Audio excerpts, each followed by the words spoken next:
Ladies and gentlemen, welcome back to another installment of the podcast. I am once again joined by my co-host and the American Dream, Oscar Silva. How are you? The American Dream, Dusty Rhodes. Well, I'm sure we're going to be seeing some bionic elbows thrown in the case this Saturday at UFC 292. Aljamain Sterling is defending the title against Sugar Sean O'Malley. And wow, this card is really full of very interesting matchups. But as I said, we talk about what already happened in UFC Vegas 79 this past Saturday. Vicente Luque versus Rafael dos Anjos in the main event. Absolutely, I'll get it loaded up straight away, and we'll talk about the main event off the top. Vicente Luque getting the decision, getting the nod over Rafael dos Anjos. 3-2. If you look on the scorecards, I believe it was 48-47. Heading into this fight on paper, it was looking like a really good fight, wasn't it? Not saying that we've been let down a little bit, but as you said before we went on air, I feel like Luque played it safe, and that's what happened. Yeah, so Vicente Luque had worked on his defense heading into this fight because he had a brain hemorrhage, and he was actually admitting to being scared of getting hit in this fight, and it looked like it. He did not want to stand and bang like he usually does this time around. When Rafael dos Anjos initiated the clinch attempted takedowns, he would reverse position and get takedowns of his own. He broke his takedown record. I think he got around 4 takedowns in this fight.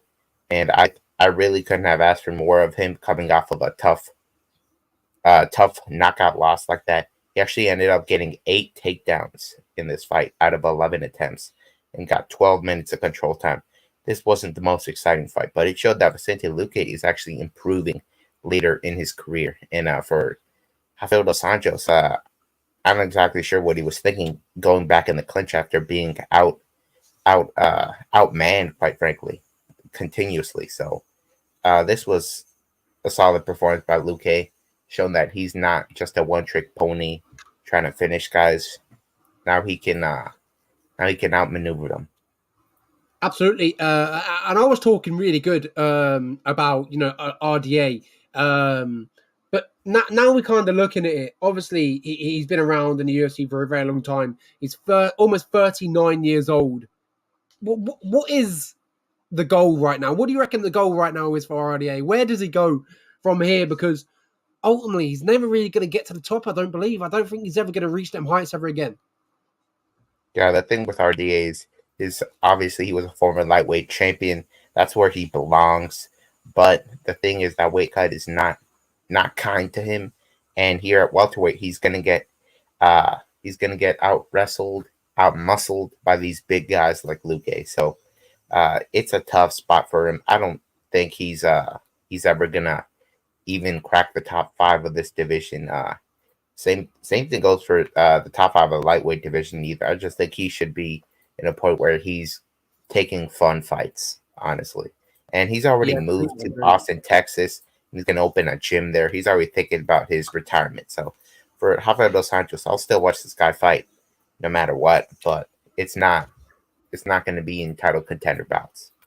Yeah, I completely agree. The main event was, when you have Luque in paper, you get your hopes up for a fantastic fight, and you look back at the fights that he's had back in the day. Ultimately, this one didn't really turn out like that, but we move on. We'll talk about the co-main event, and this one was probably the biggest talking point of the night because of the way it swung or swinged, whatever you want to say. The judges were on the wrong side of the winner. In my eyes, I thought Hakeem Dawodu done enough, clearly. Even Cub Swanson showed maybe Hakeem Dawodu should have got a nod. What are your thoughts on this, Oscar? I'm in complete agreement with Hakeem. He should have got a job done. Well, he did get the job done. The judges didn't do their job, basically. Yeah, I really have to go with Hakeem Dawodu in this one. Just because the fight was close doesn't mean that there was a clear winner. The clear winner was Hakeem Dawodu in every single round. He outstruck Cub Swanson. Round 1, 29-23. Round 2, 29-28. and round 3 was 37-26. If you were going to give a round to Cub Swanson, it's probably the third round because it was that round where he was able to get a takedown and get over a minute control time. But even that round, you could have scored for Hakeem because he outstruck him. Hakeem 100% had the volume edge here. Cub Swanson performed better than I thought he would, but those judges, I don't know what they were thinking. Cub Swanson began to clap for Hakeem Dawodu before his own name was announced. That's just not a good look. When the guy himself is not defending himself, that shows that he probably shouldn't have won. So Hakeem Dawodu should not be too upset about this in terms of his performance, but I really think this was one of the worst decisions we've seen all year. Absolutely agree. Oscar, me and you both have glasses, and we saw the fight better than the judges. It's atrocious.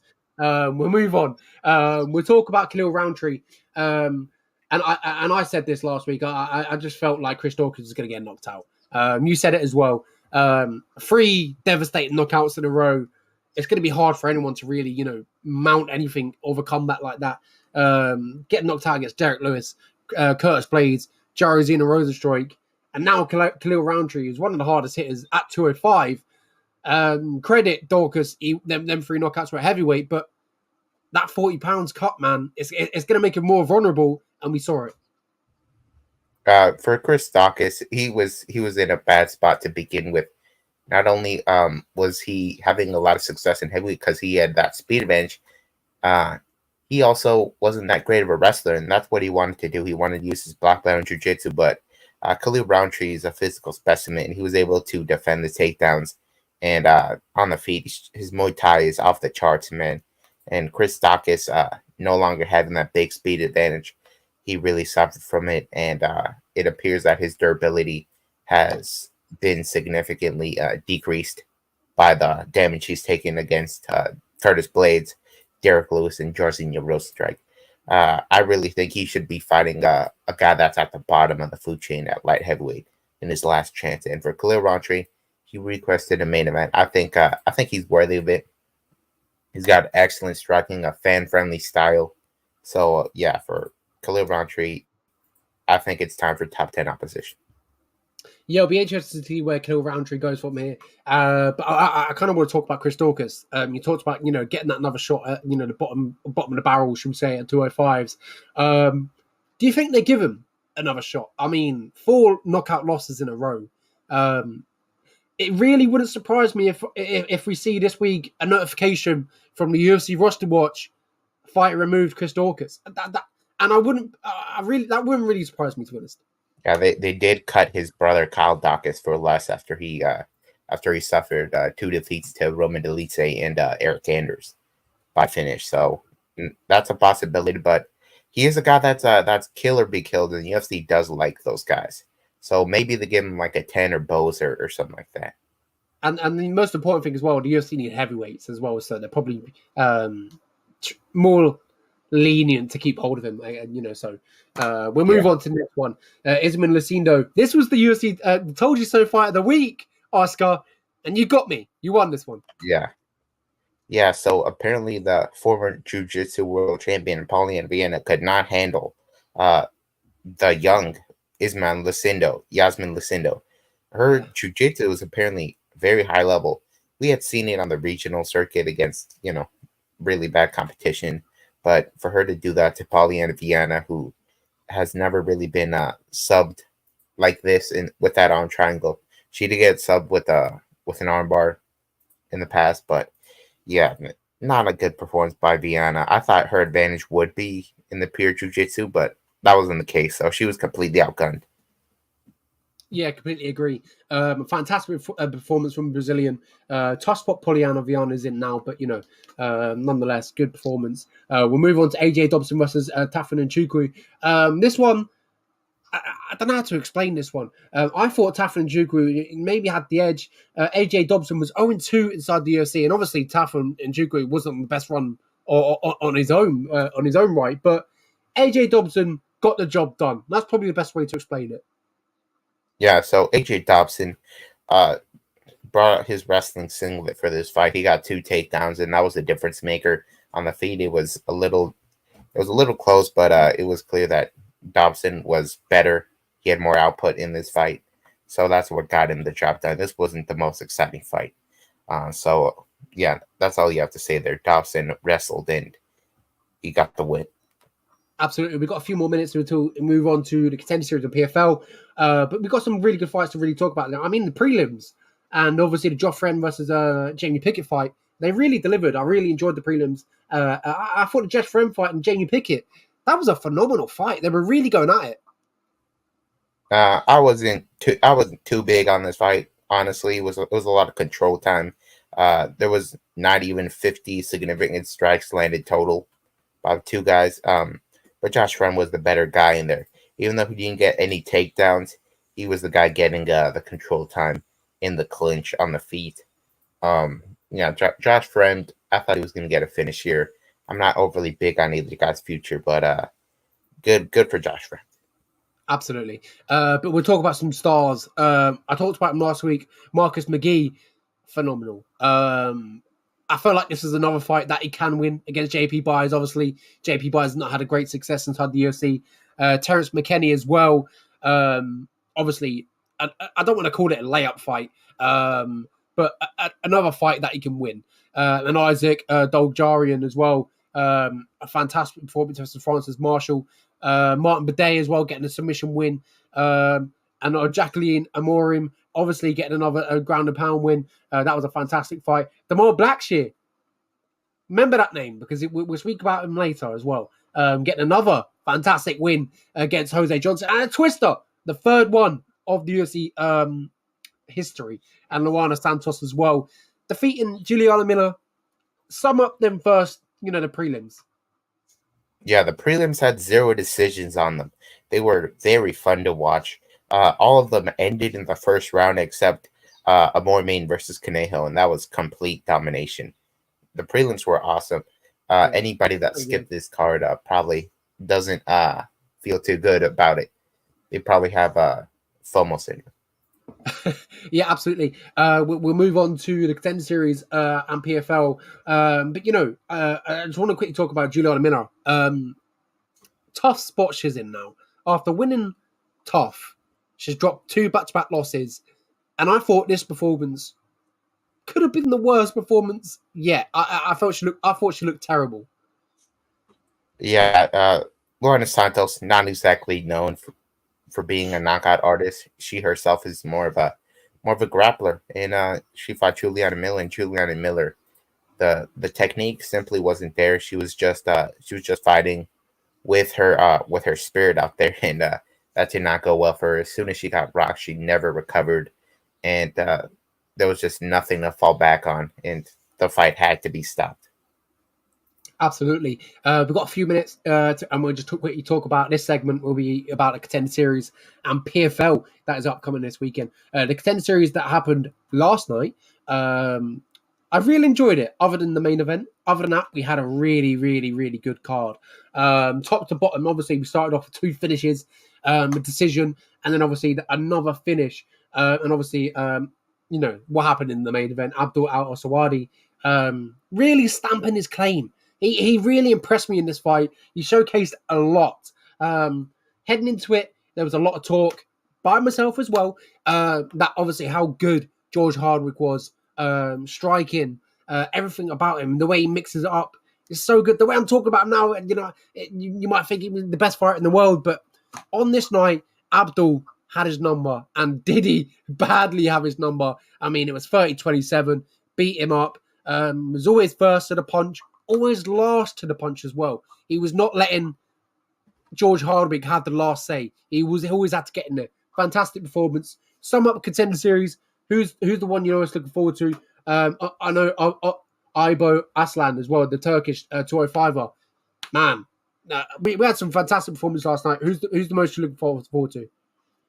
Yeah, I really liked Gregorio in the opening fight, getting that first round knockout in just 60 seconds. He actually is out of the Sarah Longo training camp, and his teammate Sterling is defending the title this Saturday. I always root for the guys coached by Ray Longo because Ray Longo has coached 3 champions. He's dethroned 2 of the greatest ever. he's dethroned Anderson Silva, and he's dethroned GSP. So that's a great coach Gregorio has, and also I really like the work by Ibo Aslan, as you said, getting that quick KO. He's one of the best fighters out of Turkey. And Paulo Hanata Jr. I don't know why this guy's getting shots at the Contender Series. He went to a decision at heavyweight with a Jamal Pose, who's not high level, and so I knew Ibo Aslan would destroy him, and he did. Yeah, yeah, absolutely. First Turkish person, as you mentioned there, inside the UFC. 5 contracts given last night, which has been quite of, what's the word? You know, it's been Generous. happening. Yeah, yeah. I feel like it's been happening every week now. Not expected, but yeah, Dana White's been very generous in recent weeks. We'll talk about PFL 8. Obviously, it's the playoffs, the semi-finals.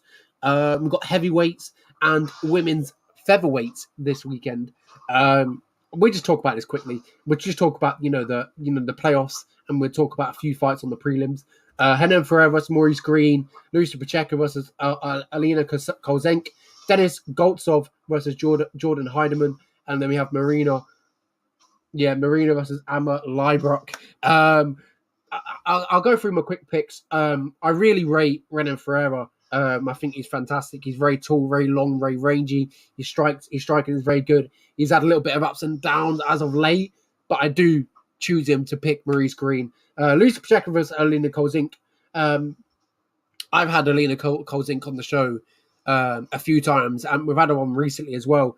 But I just can't help but pick Lorena Pacheco because she's 0-2 versus Larissa. I mean, if she's watching, I'm sorry, but I hope you prove me wrong. But I just feel like the odds are kind of stacked against her. And I really rate Larissa Pacheco. I think she's really good inside the PFL. One of the best that they have in the women's featherweight.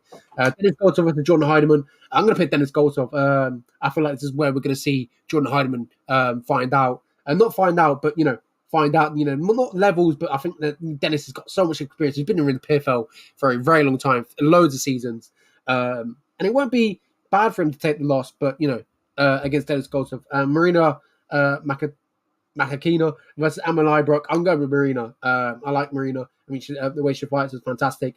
Amma Leibrock coming off a tough loss. This one will be good to watch. And I want to kind of highlight as well. Nate Kelly, been on the show a few times. Absolutely fantastic. And if we quickly scroll down, Godina Marquez as well, used to fight in the UFC. Louis Sutherland, Scottish guy, coming over there and fighting over there in the PFL. Madison Square Gardens. Which fight are you most looking forward to? Who are you picking? Yeah, I'm actually a fan of Caitlin Neal. She was on the Ultimate Fighter with Juliana Miller. I thought she got robbed when she fought Juliana Miller. So honestly, she could have won that whole thing. And now in the PFL, it looks like she's improving with every fight now. And obviously, the main event, the heavyweights, I really think that this is not a good fight for Maurice Green. Maurice Green got knocked out by Greg Hardy back in the UFC. He had a bunch of awful performances. He has looked a little better since he's been training on the regular with John Jones, but I do think that Henry Pereira has got the power to put away Maurice Green. Absolutely agree. And obviously, Larissa Pacheco versus Alina Kozink. I probably know who you're picking for that. Yeah, I do think and believe that she will get it. She's looking like the most dangerous power puncher in women's MMA today. I've got to say, though, Alina Kozink has done a lot since, them losses. She trained with Maya, the boxing world champion, Mikaela Maya. So she's trying to elevate her game, but I feel like it still won't make a difference, unfortunately. We'll move on. We've got 20 minutes to talk about UFC 292. So I'll get it loaded up and we'll talk about the main event straight away. So, okay, here we go. UFC 292 heading down to Boston, Massachusetts this weekend, live on ESPN pay-per-view. Let's talk about it. Let's talk about the main event first, obviously. Aljamain Sterling defending his belt versus Sean O'Malley. Oh, man.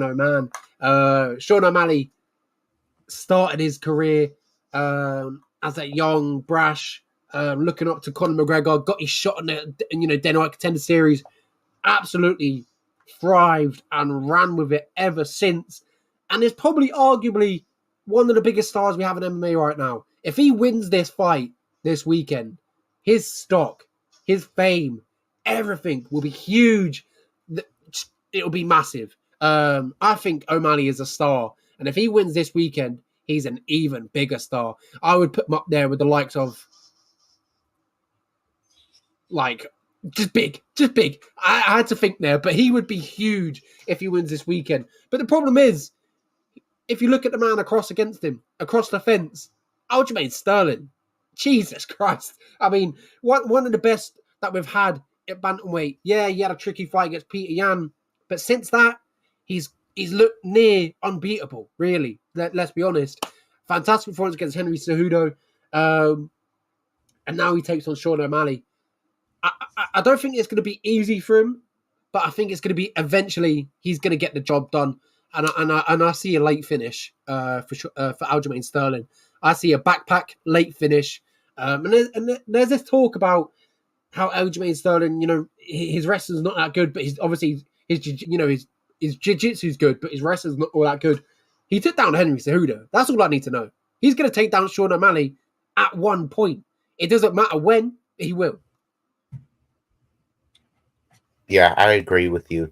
There's so many advantages on the Aljamain Sterling side on paper, but Sugar Sean has some advantages of his own. He's 5 years younger. He's got a 1-inch reach advantage. He's got a 4-inch height advantage. He has a higher striking output. So if this stays standing, obviously he probably will win. But people have got to respect Aljamain Sterling's complete skill set. So when he fought Peter Yan in the rematch that a lot of people did not score for him, you look back at it, that's a very legitimate victory. In round 1, he outstrikes Yan. Yan missed a lot in that first round. Aljamain Sterling is good at being elusive, so he's not going to be as hittable as Sugar Sean's past opponents, like Peter Yan, who does start slow. Obviously, Chris Martino, Julian Paiva, those are fights where you can easily get those knockouts. Against Sterling, he learned his lesson against Marlon Moraes. He's not going to be there to be hit. And I do think that he will get a takedown in every single round. And Sugar Sean O'Malley knows Sterling's game. He knows he's all about getting the back. So I think Sean O'Malley will probably be stuck on the ground for long periods of this fight because he will not attempt to give up to get up, because getting up means he has to give his back. So I think he's going to be stuck like in half guard or full guard a lot of time in this fight. So I think this is going to be domination by Sterling. Maybe we see Sean O'Malley drop Sterling at one point or another of this fight, but I think Sterling will get his bearings back, and I think we're looking at a unanimous decision victory for Aljamain Sterling. The guy took down Henry Cejudo 4 times, for goodness sake. Henry Cejudo is a short and stocky, powerful wrestler. Sean O'Malley is a tall, skinny guy, so I think Sterling is going to have an easy time. This is a really good matchup for him. And after this, he will go up to featherweight, and he will likely fail. But down at bantamweight, he's got a really good size that he can use to bully these guys around. Sean O'Malley, he's worked on the jiu-jitsu a lot, but I don't think it's on Sterling's level at all. When we saw him fight Peter Yan, he got taken down multiple times in that fight. And we know that Yan's wrestling is not top tier, as we saw against Merab Dvalishvili. So I'm very confident in Aljamain Sterling here. I think people have got to start giving him his respect, regardless of what they think about the guy personally. Yeah, I completely agree. I do think we're going to see that as well. But when we talk about Sean O'Malley and look at his performances, he's got that feeling of producing something special when it matters. Is that a possibility this weekend, or in your head, strictly, there's no way Aljamain Sterling gets caught? It's going to be business for him. I think there's a very real possibility we see an epic KO by Sugar Sean O'Malley.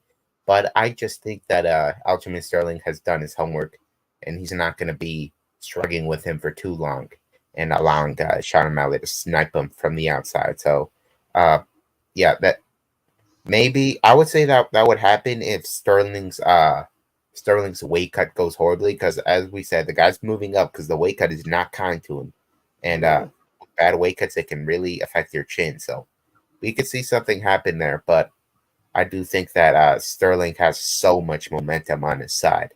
He's on right? arguably the greatest UFC bantamweight run in UFC history. So yeah, I have to side with Sterling. Right? I completely agree.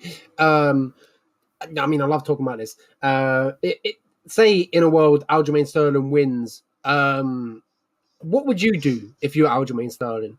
Would you keep that bantamweight belt as leverage to fight for the 145 pounds, and then maybe Marab versus whoever for the interim belt? So it's like a champion versus champion super fight versus Alexander Volkanovski. Or do you vacate it and let Marab win, or try and fight for it? Yeah, if I'm Aljamain Sterling, I just keep the belt, and I think the UFC would probably do an interim title. So I don't think it would affect his buddy Marab too much, which I do believe that Marab is probably going to be one half of the vacant title fight or the interim title fight, and I think he probably wins it because what he did at Pyongyang was out just astounding.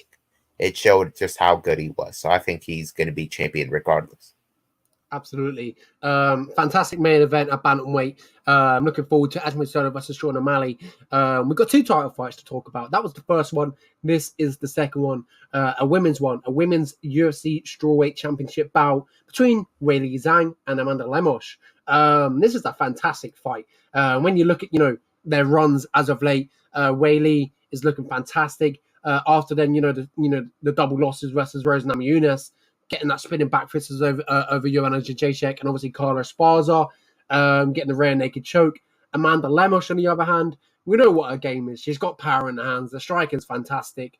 And obviously she's got a little bit of her grappling too as well. The only time we've really seen her struggle was against a powerhouse, and that was Jessica Andrade, where she just got kind of pinned up against the fence, standing on triangle choke, and that was kind of it. And then she bounced back versus Michelle Watson Gomez, and obviously Marina Rodriguez. I don't know the keys for victory for her in this fight because I really rate Weili Zhang. I think she's got the better of Amanda Lemos pretty much anywhere the fight goes. Her wrestling has leveled up monumental levels since partnering, working with Henry Cejudo. So I think she's got the advantage there, and obviously striking. That's where I think it's going to be more closer. Obviously, Amanda Lemos has power in her hands, but so does I feel like so does Weili. We've seen her knock out Jessica Andrade, obviously back in the day, and obviously we've seen her with the spinning back fist as well. This one though, I think Weili's going to take it. I think she's better wherever the fight goes, and I feel like we're going to see a decision though. That's where I predict it. I'm actually leaning towards a knockout for Zhang Weili. Amanda Lemos has looked almost unstoppable at women's strawweight. So she started out as a bantamweight and she dropped down 2 divisions. And now that she's at strawweight, she's able to use that size and power advantage against a lot of the lower level talent and just destroy them. What she did to Montserrat Ruiz, she knocked her out like in a minute. The Angela Hill fight, she really had Angela Hill in trouble on multiple occasions in that fight, but I actually thought she lost to Angela Hill. Angela Hill, we love her. We know she can be competitive with anybody, but she's not on the level of a Zhang Weili. Yeah, so to be that competitive with her, that's kind of alarming, and she looked completely gassed at the end of that 3rd round because they fought at a very high pace. And then she fights Jessica Andrade. She gets submitted very easily in round 1, standing arm triangle. And Jessica Andrade has not looked that good after that. And we saw what Zhang Weili did at Jessica Andrade. I do think that Zhang Weili will have a grappling advantage in this fight. Although Amanda Lemos does have a very nasty guillotine. That's how she beat Michelle Watson Gomez. Prior to that guillotine, she actually lost round 1. She got taken down and held down. So I think Zhang Weili is capable of doing that. But on the feet, I do think that Zhang Weili has a speed advantage. So I do think that when we see Amanda Lemos begin to tire, I think Zhang Weili will attack her and look for that knockout. And if not, she may be capable of getting a submission. The submission she got against Carlos Barca was very impressive. It was in the crucifix. It was a rear naked choke from the crucifix. I've never seen that before in a championship fight. I do think that this is a great fight for Zhang Weili, but if she elects to strike with Amanda Lemos and just swing in the pocket, there is a chance that we could see Lemos get a knockout because Rosa Namajunas did get that knockout against Zhang Weili. And Zhang Weili was in a war with Joanna Jędrzejczyk, and she took a lot of damage there. So I'm not 100% sold on her durability after that. But yeah, I'm going to have to take Zhang Weili. She's a freak athlete. She's going to be stronger, having the rest of the advantage and the cardio advantage, which will be most important in this fight. Yeah, completely agree. I'm looking forward to it. We've got some fantastic fights. Another good one to talk about, obviously, is the next one. Neil Magny stepping at short notice for Jeff Neal, fighting Ian Machado Gary. This one, I really like this one. I would have preferred Jeff Neal, obviously. But this is still another good fight. Neil Magny, as game as they come. My gosh, he fight anyone, anywhere, any place. This is a huge opportunity for Neil Magny to just kind of put his state, I'm still around, I'm still doing my thing. But if you look opposite him, Ian Gary, man, I'm on the train. I am absolutely on the train, Oscar. And I think he's going to go in there. In recent years, we never really seen Neil Magny. I don't know. The only time we've seen Neil Magny absolutely knocked out start off the top of my head was Santiago Ponzinibbio, and he got hurt against Max Griffin. So I would say there is a huge possibility Ian Gary knocks him out. I agree with you. Ian Gary sold me on his potential when he demolished D-Rod in round 1. Neil Magny also finished D-Rod in round 3, but I do think that Ian has a speed advantage. He's got so much potential at this young age. He's undefeated. Neil Magny, on the other hand, he's very predictable. We know that he's going to try to just be technical early, and then later in the fight, he's going to start to use the clinch and wear you out when you're tired. I do think that Ian Gary has the perfect game plan to counter Neil Magny. And unlike most of Neil Magny's opponents, he's not going to slow down. We've seen Ian Gary fight at a very high pace with high volume and not look tired at the end of 3 rounds. So Ian Gary should 100% outpoint Neil Magny here, and there's a possibility he does get a knockout. Neil Magny has the most fights in welterweight history, if I'm not mistaken. He's taken a lot of damage. So, as you pointed out, that Max Griffin fight, he got dropped twice.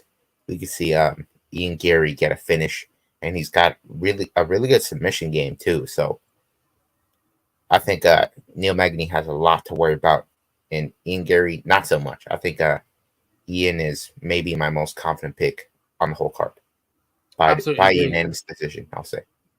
Absolutely agree. Did you say Neil Magny? No, Ian Gary. Yeah, Ian Gary. Oh, unanimous Ian Gary, decision. Yeah, completely agree. I'm looking forward to it. It's a great showcase bout on the main card. We've got 2 more main card fights to talk about. Then we've got the prelims. Fantastic card. This is Marlon Vera taking on Pedro Munoz. This one's a fantastic fight. We know we're going to get from Marlon Vera. Not maybe not enough volume, but he's got power. He's got that them hands really cause damage. Other than obviously losing to Corey Sandhagen his last fight, he's looked really good. Dominic Cruz head kick KO, Rob Font decision win, Frankie Edgar front kick, David Grant decision win. If you look at Pedro Munoz, just recently got back to winning ways against Chris Gutierrez, draw, but no decision versus Sean O'Malley, lost to Dominic Cruz, lost to Jose Aldo, beat Jimmy Rivera. That was his last 5. I'm just going to go out there and say it. I think Marlon Cheetah Vera wins. I don't know how he wins. I don't know whether he knocks him out or goes decision. I would say most likely go to decision.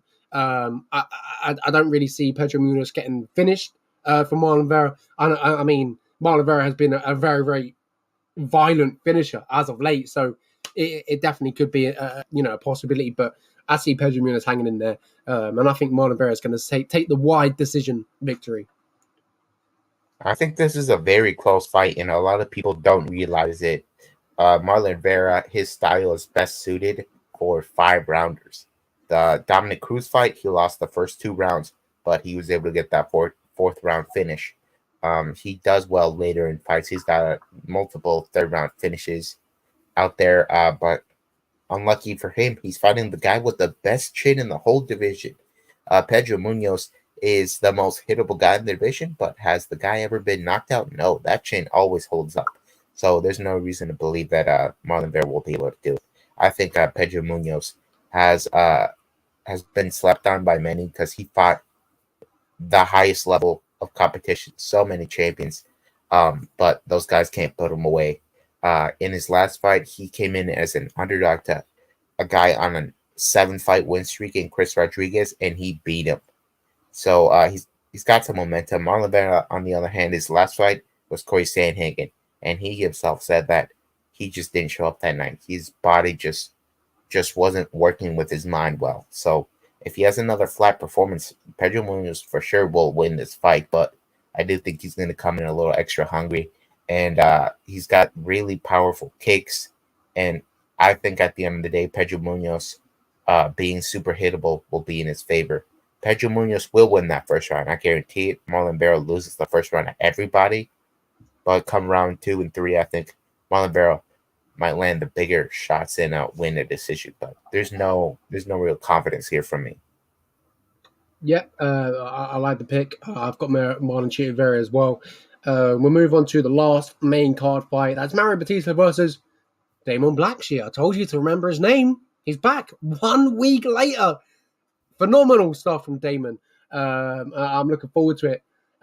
It's a fantastic fight.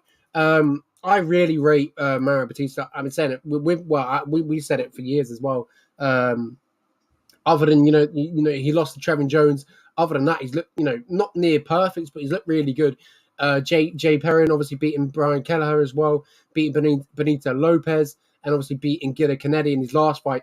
And obviously Damon Blackshear, he won 2 days ago, 2 days and 5 hours ago versus Jose Johnson in a twister.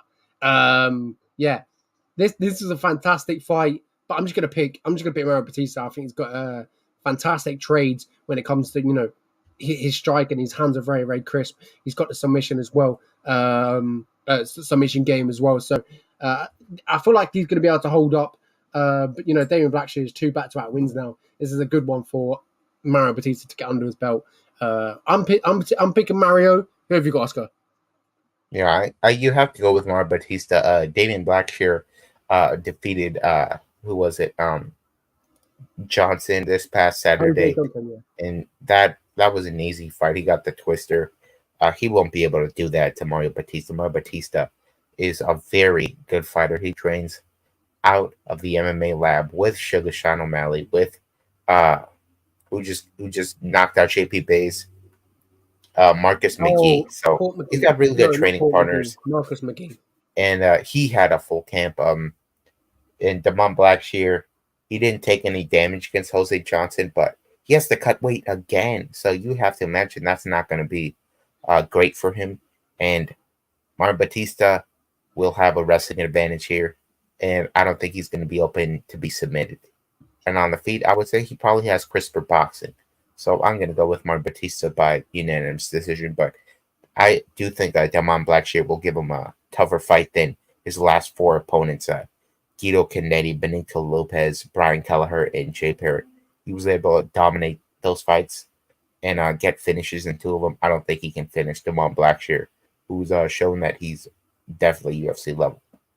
Completely agree. We'll look at the prelims now. I'll quickly go through them, talk about them, then we'll come back and talk about the fights in proper detail. Chris Weidman versus Brad Tavares, Gregory Robocop Rodriguez versus Dennis Tullin, Kurt Holloway versus Austin Hubbard, Cody Gibson versus Brad Katona, Jared Mershart versus Andre Petrowski, Andrea Lee versus Natalia Silva, Mariana Moraes versus Karine Silva.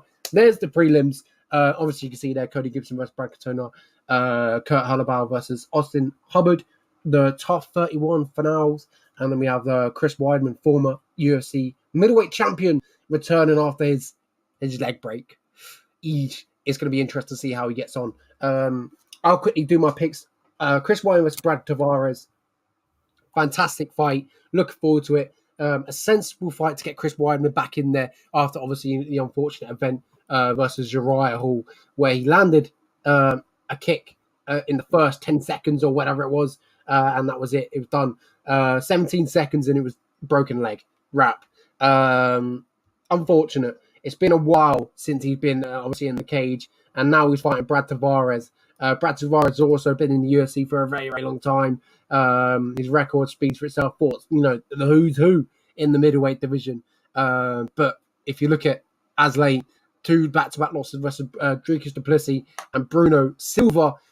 I was talking to Oscar before we went on there. I felt like this was a good fight for Chris Weidman to get back in there, and I felt like it's a winnable fight. If you look at Brad Tavares, I would say his only route to victory is maybe his grappling. His grappling is obviously showcased throughout his career, and when it comes to striking, he just toughs it out, takes shots to give some. Chris Weidman, I feel like, is maybe not better than that, but he's more experienced. He's been at the higher stages. He knows, where he has to be, and obviously he's got that wrestling as well. So I feel like there's no chance Brad Tavares takes Chris Weidman down. So I'm picking Chris Weidman, and I see this one being razor close on the scorecards. Yeah, I do think that Chris Weidman is not done like some people think he is. He's a big underdog in this fight, and sure, he's coming off of a major injury, but when you look at what these two guys are capable of on paper, it's really not even close. Chris Weidman dethroned the great Anderson Silva, beat him twice, and he's also beaten Lyoto Machida and Vitor Belfort. And then, sure, he had a couple losses that were pretty tough, especially the ones where he got knocked out brutally in. But he's fighting Brad Tavares. Brad Tavares doesn't knock out anybody, really. He hasn't knocked out anybody in years. And he himself got knocked out in his last fight against Bruno Silva. So Chris Weidman, he 100% will have the wrestling advantage in this fight, assuming his leg is not completely done. And in terms of jiu-jitsu, Brad Tavares, I don't even think has attempted a submission in the UFC. Chris Weidman, on the other hand, is so good with the submissions. He got his black belt in jiu-jitsu very quickly because of how good he is at it. And he submitted Kelvin Gastelum back in the day. But I do think this will go the full 15 minutes either way. And I think Chris Weidman wins because of his wrestling advantage.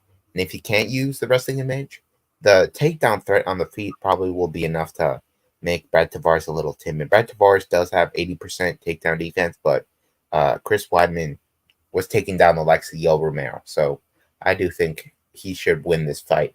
And I think he's a good bet. I know it looks bad betting on a guy coming off an injury like that, but he probably should win based on his skill set. Yeah, I completely agree. I'm looking forward to it. It's always exciting to see Brad Tavares in there. He's been in some absolutely fantastic fights down the years. Obviously, that big win against Anderson Silva being the pinnacle of it. Moving on to the next one, Gregory Rodriguez, Robocop taking on Dennis Tinlin. I love Robocop. He's always in the exciting fights. I don't know what it is about him. I just love watching him fight. Obviously, I just remember him having a fantastic fight where he had that big, massive cut, came back, knocked him out against Julian Marquez. I think it was a Chidi Njokuani. Oh, that's it, Chidi Njokuani. But obviously, he lost his last one against Bruno Ferreira. But if you look opposite him, I think this is another fantastic fight for him to get a victory. If you look at Dennis Tinlin, he's lost. He's 1-2 inside the UFC. He's only winners against Jamie Pickett. I am favouring Gregory Rodriguez heavily in this fight. He's 4-2 in the UFC. I feel like he's showcased ability to win inside the UFC. Some really good talent, really good skills. But he just fell short to some really good prospects like Bruno Ferreira. So I feel like this is a good fight for Gregory Rodriguez to win. And I feel like we might even see a knockout. He's exciting, man. I love him. Yeah, Dennis Tinlin is sporting one of the ugliest records in the UFC, 10-7 with 1 no contest. I don't think he's a very high level fighter. He's a brawler. He's a marauder. And if Greg Rodriguez stays in the pocket too long, he might end up like he did against the Hulk Bruno Ferreira, where he got knocked out in round one. He also got knocked out in round one on a contender series against a welterweight. Greg Rodriguez is not super durable. He is very tough, though. And he's got a black belt in Brazilian Jiu Jitsu. Does he use it a lot? Not really, but this is a good fight to use it. He's fighting Dennis Tululin. Dennis Tululin got submitted by Jung Young Park in round one in his last fight. Jung Young Park himself struggled with Sergey Rodriguez on the ground. So this could be an easy night for Rodriguez if he decides to grapple. But if he decides to strike, I would probably think he wins this fight too, because Dennis Tulun, as I said, will leave openings, and Greg Rodriguez is very powerful. So I think Rodriguez gets a first round finish. I'm gonna say he plays it smart and wins via first round submission. Yeah, completely agree. Looking forward to this one. Gregor Rodriguez, as I talked about, I love watching him fight. He's always interesting. He's been in some fantastic fights down the years as well. Let's talk about the top 31 finals. Kurt Holloway versus Austin Hubbard. Obviously, Cody Gibson versus Brad Katona. My picks is Austin Hubbard. I think he's going to win. I think he's got the better of Kurt Holloway. Even though Kurt Holloway looked really good against Kurt Jason Holloway Knight. looked Jason Knight. Jason And Knight, Lee Hammond, he got the finish. but yeah, and against Lee Hammond as well. Yeah, so but I just think Austin Hubbard. He had he had mixed results inside the UFC. I thought heading into the lightweights. When I first looked at the lightweights in the top, I thought Austin Hubbard and Roswell Roberts were my favourites to go on and win, and I'm sticking by that. I think Austin Hubbard's going to go on and win the get the victory and get the contract back into the UFC, and we'll move over to the bantamweight one. Cody Gibson versus Brad Katona. I mean, Brad Katona has a chance to make history, if you want to call it that. Obviously, it will be history, actually. 2 tough championship wins is what he's looking to do. And I think he will do it. I really rate Brad Katona. I think he's good kind of everywhere where the fight goes. He's had 2 losses. They were both in the UFC. He's 2-2 inside the UFC. Then he got cut and somehow had some really good success outside the UFC. Now it's his chance back into the big leagues against Cody Gibson, who's he's been around for a very long time as well. But I really rate Brad Katona. Might be because he's training at SBG Ireland, and I might be a little bit biased, but yeah, I think Brad Katona and Austin Hubbard are going to win and get the contracts. So for the lightweight finale, I'm going to have to pick Austin Hubbard in that fight. It's a very close fight, but the thing is, Kurt Holloway, whenever he fights guys that can take him down and hold him there, he doesn't do too well. He was losing to Lee Hammond on the show before he got that Hail Mary guillotine in round 2. Lee Hammond, very young prospect. I think he was only 5-0. I think Austin Hubbard probably wouldn't get caught in that. And on the feet, it's very close. It's very close.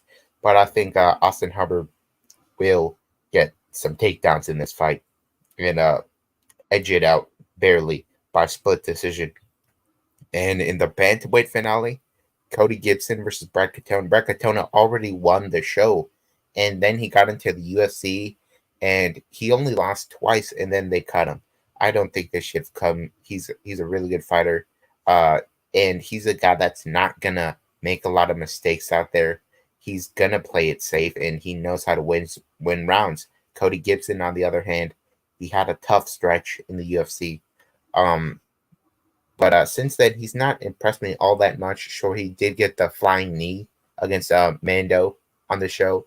And then I believe it was during that fight, he tore his MCL. So he came in compromised to his second fight against Rico De Chulo, but that was very easy. Rico De Chulo, not a great grappler. He was able to get the takedown right away and got the rear naked choke. He's not going to do that to Brad Katona. Brad Katona will have a wrestling advantage in this fight. And they were having a beef in the show because Cody Gibson said that Brad Katona is not a real fighter. He doesn't like fighting. He just wants to hug guys and whatnot. What's going to come back to bite Cody Gibson because he's going to get hugged. He's going to get taken down. And it's going to be a technical fight that Brad Katona will win. And he'll be the first 2-time tough champion. Yeah, completely agree. And as I scroll down here, we see the first three fights of the evening. Obviously, Marina Moroz, sorry, versus Korean Silva, Andrea Lee versus Natalia Silva, Gerald Mershaw versus Andre Petrosky. So, talk to me about them first three fights of the evening. Um, they're okay, not the best, but talk to me about them. Yeah, I think this is a do or die fight for Joe Mearshart.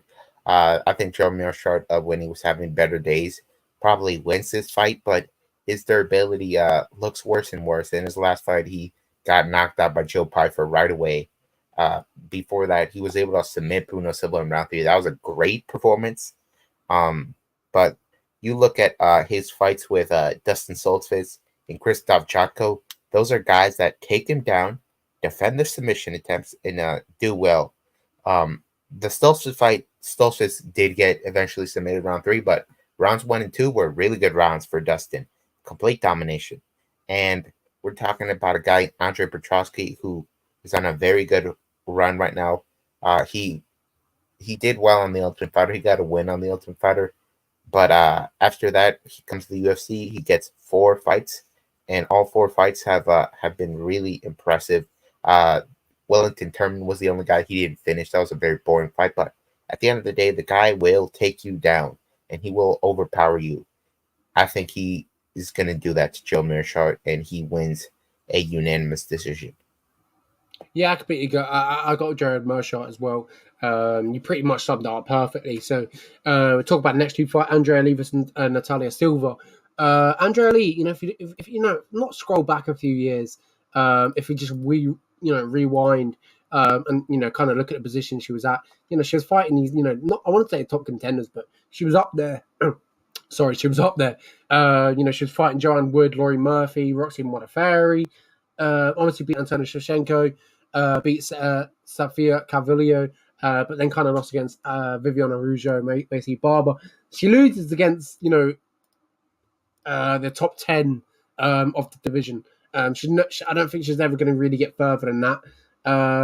If you look at Natalia Silva, she's 3-0 side the UFC. She beat Jasmine Justovicius, Teresa Bleda, or Victoria Leonardo. So she's looking good, and especially in her last fight, landing that head kick, finishing off the fight. This one, I'm picking Silva, but she's got 2 finishes. She had that spinning back kick as well. She's looking good. Yeah, we got 2 Brazilian Silvas kicking off the card. So I got to root for both of them for my namesake. Natalia Silva is taking on Andrea Lee, and Andrea Lee has already reached her peak, and Natalia Silva is not. So I'm going to have to pick Natalia Silva here. She had a really good jiu-jitsu game to start her career. Then she takes a long layoff and comes back with this great striking. She wipes out Jasmine Jasdevicius. She gets a crazy KO against Teresa Belida. And then she fights her last opponent and just steamrolls him. I think she's Victoria the real deal. Leonardo. Yeah, she steamrolled Victoria Leonardo. Andrea Lee will look to get takedowns in this fight, and she might get a couple, but I do think Natalia Silva probably lands the more damaging strikes at the end of the day. But this will be a very close fight, but the ceiling is higher with Natalia. And then in the opening, Karina Silva taking on Marina Moroz. This is actually a rematch. Marina Moroz beat Karina Silva back in the day, but Karina Silva is a completely different beast now. In her first UFC fight, she fights Paulina Batejo. She knocks her down and then gets a Darce choke. And then she gets a leg lock in her second UFC fight. She's getting these first round submissions very easily, but she's fighting Marina Moroz. Good boxing, good jiu-jitsu. So I don't think she can submit her early. So this is going to be a test for her. Moroz has got really good boxing, but I do think Karina Silva, even though she won't submit her, I think she will get takedowns and win a close decision in the end and avenge the loss. I think Karina Silva will creep up those rankings pretty quick. Yeah, she's looked good in her last 5 fights. Obviously, her last fight was just only 1 month and 3 weeks ago, so quite a quick turnaround. She got that sort of submission. She got that knee bar, so quite a quick turnaround, which could work in the favor. Obviously, not Jennifer Meyer, Andrea Lee last fought Jennifer Meyer 8 months ago, so been a little bit of a time off, but now she's ready to get back in there. And I agree. I think Silva's going to win. Her last fight when they fought first time, Marina Moroz submitted her by armbar. So interesting. This will be one that obviously Karine Silva would want to win, to get over, make it equal in the sequel, should we say. So, yeah, this is going to be a good one. I'm looking forward to it. I'm picking Karine Silva as well. And that pretty much wraps up UFC 292. Yeah, this is going to be a fun card to watch. I think we're going to see some exciting finishes, and it's going to be in front of the Boston crowd. There's no fun Boston. Rothstein was supposed to be on the card, but I think the Boston crowd is a very good crowd. So I really think it's going to be epic. And if Sugar Sean pulls off the upset in the main event, it's going to be a card that we're going to remember for years to come. But I do think that Sugar Sean O'Malley is going to cancel the Sugar Show. Absolutely agree. I'm looking forward to it. Yeah, that pretty much wraps up the episode. Thank you very much, Oscar. An absolute pleasure. I really enjoyed this one. Really good to talk about UFC 292, Contender Series, PFL, and obviously last weekend in the USA as well. So make sure you enjoy the fights, and make sure you catch us next week, UFC Singapore. Yeah, I'm not going to be watching that one live. I'll tell you that. That one's at 4 in the morning here in the US. So I'll have to catch the replay. Do it once for us. Yeah, I know you're used to those hours, but I don't think I could handle that. But it's an epic main event between the Korean Zombie and Max Bless Holloway. I really love that fight. And there's many great matchups on that card. So make sure to join us next week for our picks on that card. Absolutely. Make sure you catch us next week. As I also just said, make sure you check us out on all podcast platforms that we are on. Make sure you check us out on YouTube. Give it a like, give it a subscribe, whatever you want to do. But yeah, I appreciate your time, everyone. An absolute pleasure. And we'll catch you next week, Wednesday, same time. Make sure to be there. Thank you very much.